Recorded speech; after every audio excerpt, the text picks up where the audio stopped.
Fala galera, beleza? Espero que todos estejam bem nos seus respectivos isolamentos sociais. E desde já falo para vocês curtir, compartilhar e seguir no canal, né, para essa informação ser disseminada, tá bom? Desde já falo, minha intenção não é ser youtuber e sim agregar informações, beleza? Vamos lá, hoje eu vou falar um pouco de química, tá? E aí nessa sequência de vídeos que eu venho falando, eu venho postando vídeos de sequência, né, uma sequência básica, ou seja, eu estou falando só de química básica, aquela química inicial que a gente aprende lá no primeiro ano do ensino médio, tudo bem? E aí, quando a gente fala de química, a gente precisa falar da partícula, da parte, né, da estrutura essencial da matéria, que é o átomo, tá bom? E aí, eu já postei um vídeo falando sobre os modelos atômicos, ou seja, ao longo dos tempos, a química sempre propôs uma esquematização do átomo, e aí foi chamado de modelos atômicos, tá? E existiram vários modelos, o primeiro foi o modelo de Dalton, e aí o segundo é o modelo de Thomson, e o tema da aula é isso. Hoje eu vou falar sobre o modelo atômico de Thomson, tá bom? Primeiro, o modelo atômico de Thomson ele tem essa característica, né? É uma esfera que tem partículas negativas na sua superfície e é uma esfera totalmente positiva. Pelo fato de ter cargas elétricas negativas e positivas, existe uma neutralização eletromagnética, vamos dizer assim, tá bom? E aí esse modelo aqui ficou conhecido como modelo de pudim de passas, ou pudim de ameixas, como vocês queiram falar, tá bom? Como o modelo atômico de Dalton, também foi conhecido como modelo bola de bilhar, tá bom? Vamos lá, gente. Primeiro, esse modelo de Thomson foi desenvolvido em 1898 pelo J.J. Thomson, que é Joseph John Thomson, inglês, físico, tá?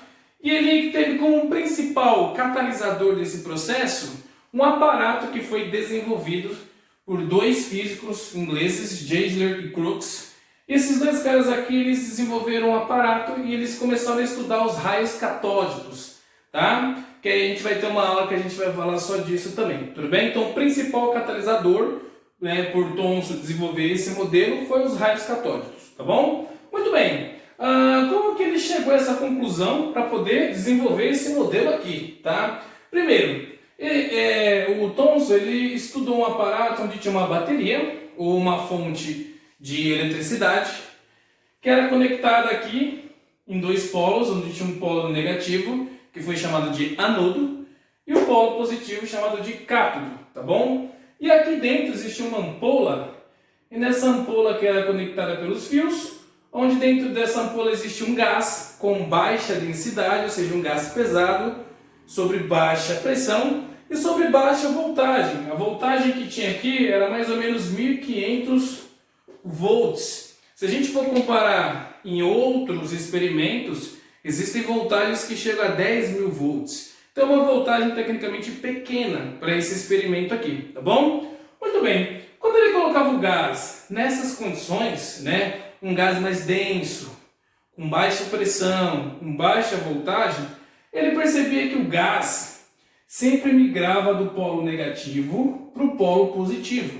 Daí que vem o termo raios catódicos, ou seja, tinha um efeito luminoso que saía sempre do polo negativo para o polo positivo.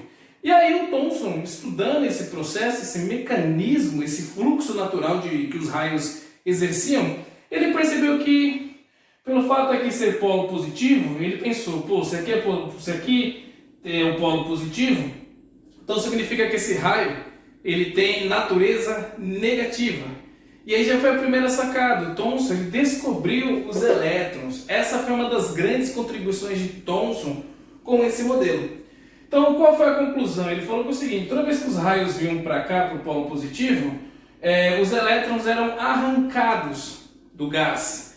E aí conforme eram arrancados, ele tinha um deslocamento natural. E aí ele chegou a essas conclusões, onde o átomo é uma esfera, tá? Ele replicou a ideia de Thomson, era uma esfera, só que não era uma esfera maciça. Já começa a ter atualizações aí, tá bom? Outra coisa importante, ele descobriu os elétrons, ok? E o átomo ele tinha características neutras, não só o átomo, como toda a matéria na concepção de Thomson. Tá? Por que tinha essa neutralização? Porque tinha parte positiva e negativa, elas se neutralizavam. Tá? E aí ele também falou sobre a divisibilidade, ou seja, o primeiro físico, o primeiro químico a falar sobre divisibilidade de átomos foi o Thomson também, que ele foi além dos modelos, ele foi além do modelo de Dalton, tá bom? Muito bem.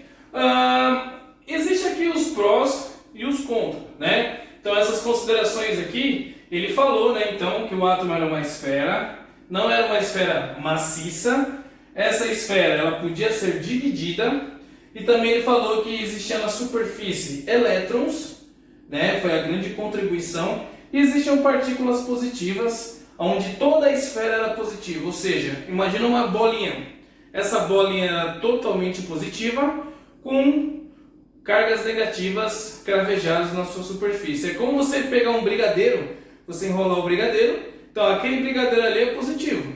Só que você joga o granulado, aquele granulado ali seria as partículas negativas, que por sua vez foi chamadas de elétrons, tá bom? Muito bem. Existem também os pontos negativos desse modelo, né? Por quê? A física ela questionou muito o modelo atômico de Thomson, porque o Thomson ele foi muito além de Dalton, ele realmente trouxe informações significativas para o meio da ciência. E aí o primeiro questionamento da física foi, pelo fato de ter cargas positivas e negativas, não era possível ter uma estabilização, os elétrons não eram capazes de ser estabilizados.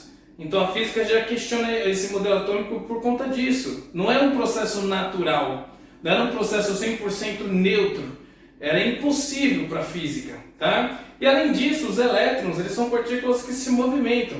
E cada vez que os elétrons se movimentam, iriam liberar ondas eletromagnéticas com diversas frequências, coisa que o Thomson nem comentou, tá bom? Então existem esses dois fatores que são negativos. Mas qual que foi a importância do modelo atômico de Thomson? Ele foi o primeiro a falar sobre a parte elétrica do átomo, né? Então ele trouxe à tona aí essa parte elétrica. Ele também foi o primeiro a falar de partículas com propriedades. E ele foi o primeiro também a falar sobre a divisibilidade do átomo também. Então o modelo atômico de Thomson tem essa importância no meio de partículas, no meio de cargas elétricas que a gente conhece até hoje, tá bom? E é isso. Eu espero ter agregado essas informações. Eu tentei ser mais objetivo possível, tá? Tentar agregar e vocês entenderem esse modelo aí que é bem importante para a química contemporânea. Beleza, gente? Espero que vocês tenham curtido. Fiquem na paz, tamo junto, saúde e paz. O resto a gente sempre corre atrás. Falou, gente!